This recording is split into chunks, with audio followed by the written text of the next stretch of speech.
Halo teman-teman.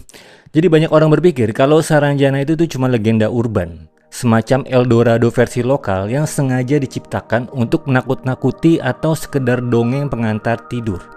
Tapi bagaimana kalau saya katakan bahwa Saranjana itu nyata di mata hukum dan sains setidaknya 180 tahun yang lalu? Lihat ini adalah peta Patan de la Cuesta de Oest de Borneo yang dibuat oleh Salomon Muller pada tahun 1845. Muller itu bukan orang sembarangan, dia adalah seorang naturalis, seorang anggota Naturkundige Komisi dari Jerman yang bekerja untuk pemerintah Belanda. Tugasnya adalah memetakan wilayah secara akurat untuk kepentingan kolonial. Nah, di peta ini di wilayah selatan Pulau Laut, Muller menuliskan sebuah nama, yaitu Tanjung Saranjana. Pertanyaannya, kalau tempat itu tidak ada, untuk apa seorang ilmuwan sekelas Muller tuh repot-repot mencantumkan koordinatnya di dokumen resmi kerajaan Belanda? Nah teman-teman, keanehannya itu nggak berhenti di sana. Jadi 24 tahun setelah peta itu terbit, seorang profesor asal Leiden bernama Peter Johannes Vedt merilis sebuah kamus geografi dan statistik Hindia Belanda. Nah, di dalamnya ada satu entry yang bikin bulu kuduk berdiri. Vedt menulis begini, terjemahannya ya. Saranjana adalah sebuah tanjung di sisi tenggara Pulau Laut, dan ia bahkan memberikan detail kalau penduduk di sana punya hubungan dengan wilayah sekitarnya. Tapi disinilah misteri dimulai. Di peta-peta setelah tahun 1900-an, nama Saranjana tiba-tiba lenyap. Seolah-olah seluruh wilayah itu dihapus dari muka bumi atau mungkin sengaja disembunyikan oleh sesuatu yang tidak ingin kita menemukannya. Kalau dipikir secara logika, sebuah wilayah itu bisa hilang dari peta kalau terjadi bencana alam besar. Tapi di sini tidak ada catatan tsunami atau gempa dahsyat di sana pada masa itu. Yang tersisa hanyalah sebuah bukit bernama Gunung Serenjana di desa Oka-Oka. Nah, kalau kalian cek di sana atau kalian pergi ke sana menggunakan Google Maps, itu kalian hanya akan melihat hutan hijau yang lebat dan tebing yang curam yang berbatasan langsung dengan laut. Jadi di situ kosong, sunyi, tapi bagi masyarakat lokal kekosongan itu adalah seperti kamuflase. Jadi sini mereka percaya pintu masuk ke kota itu ada di sana. Dan yang lebih mengerikan, beberapa nelayan mengaku di malam-malam tertentu saat kabut turun, mereka tidak melihat tebing itu. Melainkan kerlap-kerlip lampu kota modern yang sangat megah jauh lebih maju dari Jakarta atau bahkan Singapura. Lalu kalau memang itu kota maju, siapa yang tinggal di sana dan kenapa mereka memilih untuk tetap tidak terlihat?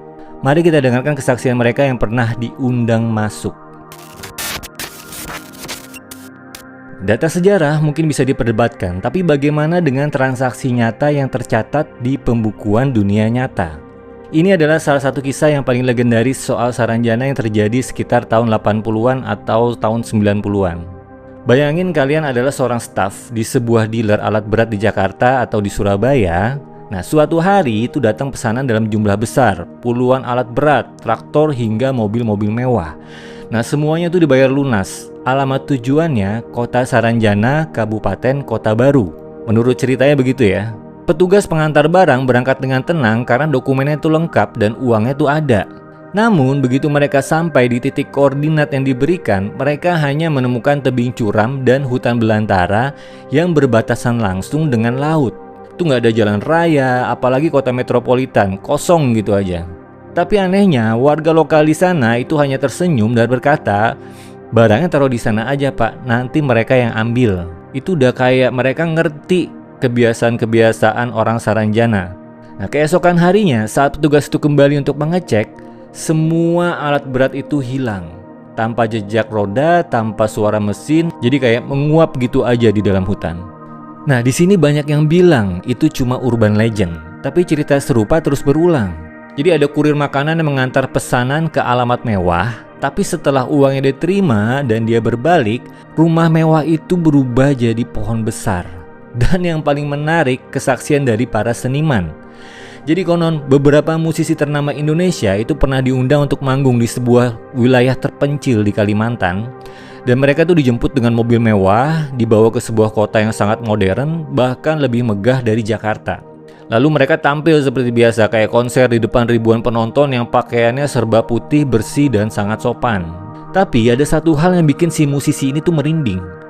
Dari ribuan orang itu menonton dengan sangat tenang, itu nggak ada teriakan, nggak ada sorak-sorai yang riuh, yang rame gitu loh, selayaknya orang nonton konser. Dan ketika dia melihat lebih dekat ke arah wajah penonton di barisan depan, dia menyadari sesuatu yang aneh. Jadi katanya warga di sana konon tidak memiliki lekukan di bawah hidung atau garis bibir. Jadi mereka terlihat seperti manusia, tapi ada sesuatu yang kurang yang menandakan bahwa mereka tuh bukan berasal dari dimensi kita. Nah, cerita-cerita ini punya pola yang sama, yaitu kemewahan, keteraturan, dan teknologi yang melampaui zaman kita. Di Saranjana, katanya tuh tidak ada kemiskinan, katanya ya. Tidak ada sampah dan semuanya tuh tertata sempurna. Mirip-mirip kayak Singapura gitu kali ya. Tapi pertanyaannya, kalau memang mereka sehebat itu, kenapa mereka memilih untuk tetap sembunyi? Apakah mereka melindungi kita itu dari mereka, atau justru mereka sedang melindungi diri mereka sendiri dari sifat destruktif manusia seperti kita? Itu pertanyaannya. Dan kalau kamu berpikir ini cuma soal harta dan teknologi, tunggu sampai kita bahas tentang aturan makan di sana. Karena sekali kamu mencicipi hidangan Saranjana, jalan pulangmu akan tertutup selamanya. Pertanyaannya, kenapa ada orang yang bisa melihat Saranjana dengan jelas, sementara yang lain cuma melihat hutan belantara? Apakah ini soal keberuntungan atau soal frekuensi? Nah, mari kita bicara soal teori vibrasi. Bayangin dunia kita ini tuh seperti sebuah stasiun radio. Kita sekarang ada di frekuensi 100,0 FM. Dan ini adalah realita yang kita sentuh, kita hirup dan kita tempati. Tapi di saat yang bersamaan, di ruang yang sama ada frekuensi 102,0 FM yang sedang menyiarkan lagu yang berbeda. Nah, kedua frekuensi itu ada di ruangan yang sama, tapi mereka tidak saling mengganggu karena getarannya berbeda. Nah, Saranjana disinyali berada di titik frekuensi yang sedikit lebih tinggi dari manusia biasa. Inilah yang disebut dalam fisika kuantum sebagai parallel universe atau dunia yang berdampingan. Beberapa orang yang punya bakat tertentu atau mereka yang sedang berada dalam kondisi emosional dan fisik yang sangat lemah atau justru sangat tenang bisa secara tidak sengaja terpeleset masuk ke frekuensi Saranjana. Nah, itulah yang kita sebut sebagai the thin place, tempat di mana dinding antar dimensi itu menjadi sangat tipis. Bagi masyarakat lokal Kalimantan, penjelasannya lebih ke arah spiritual. Mereka menyebut penduduk Saranjana adalah golongan jin atau jin muslim atau bangsa limun. Mereka bukan hantu yang menakutkan, melainkan sebuah peradaban yang sudah selesai dengan urusan duniawi. Kenapa kotanya sangat modern?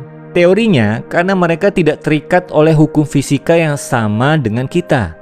Mereka tidak butuh waktu puluhan tahun gitu untuk membangun gedung. Mereka membangunnya dengan kekuatan kehendak dan energi. Jadi kayak semacam, nggak tahu ya, ilmu gitu kali ya. Tapi ada satu hal yang konsisten dari setiap teori, yaitu Gunung Saranjana adalah gerbangnya. Titik nol koordinat di mana dimensi kita dan dimensi mereka bersinggungan. Jadi banyak praktisi supranatural bilang wilayah itu punya magnetisme yang aneh. Kompas tuh bisa berputar tak tentu arah dan alat elektronik sering tiba-tiba mati atau ribut sendiri. Mirip seperti kayak segitiga Bermuda, konon katanya. Secara ilmiah, ini menandakan adanya anomali elektromagnetik yang kuat. Nah, apakah anomali ini yang menciptakan lubang cacing ke dimensi lain? Namun, ada harga yang harus dibayar untuk masuk ke sana. Banyak yang percaya kalau orang-orang hilang di wilayah Kalimantan Selatan sebenarnya itu bukan meninggal, melainkan diambil atau memilih untuk menetap di Saranjana. Logikanya begini, kalau kamu ditawarkan tinggal di kota yang tidak ada penyakit, tidak ada utang, dan penuh kemewahan, apakah kamu masih mau kembali ke dunia yang penuh masalah ini?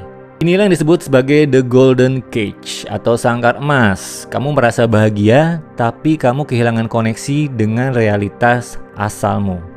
Dan ini membawa kita ke bagian terakhir yang paling gelap dari misteri ini. Kalau memang mereka adalah peradaban yang damai, kenapa ada larangan keras untuk membawa barang atau makanan dari sana? Dan apa yang sebenarnya terjadi kalau kita memaksa untuk membuka pintu itu lebar-lebar? Pada akhirnya, Saranjana mungkin akan tetap menjadi anomali. Dia ada di antara lipatan peta sejarah yang sengaja dihapus dan cerita-cerita di warung kopi yang nggak pernah habis. Apakah ia sebuah kota fisik yang menggunakan teknologi kamuflase tingkat tinggi? Ataukah ia memang sebuah dimensi spiritual yang hanya mengizinkan orang-orang tertentu untuk masuk? Kita mungkin tidak akan pernah tahu jawabannya secara pasti kecuali kita benar-benar berdiri atau berada di sana. Tapi di sini ada satu pesan dari warga lokal yang selalu saya ingat. Jangan pernah menoleh kalau kamu mendengar namamu dipanggil saat berada di sekitar bukit itu.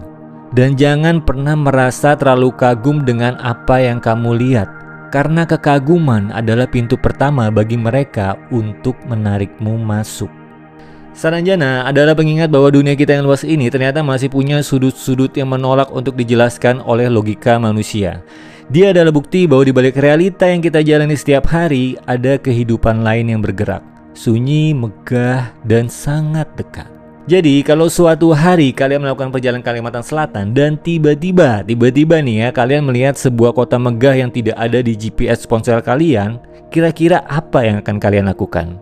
Apakah kalian akan masuk dan meninggalkan semua beban di dunia ini? Atau kalian akan lari sejauh mungkin karena tahu bahwa harga untuk sebuah kebahagiaan abadi di sana adalah kebebasan kalian untuk kembali ke dunia nyata? Oke, terima kasih sudah menemani saya tersesat di Misteri Saranjana kali ini. Kalau kalian punya cerita sendiri atau mungkin kalian punya saudara yang pernah hilang atau diisukan pernah berada di sana, tulis di kolom komentar, mari kita diskusikan di ruang ini. Saya Hani, tetaplah waspada dengan apa yang kalian lihat dan apa yang sengaja tidak diperlihatkan kepada kalian. Sampai jumpa di misteri berikutnya.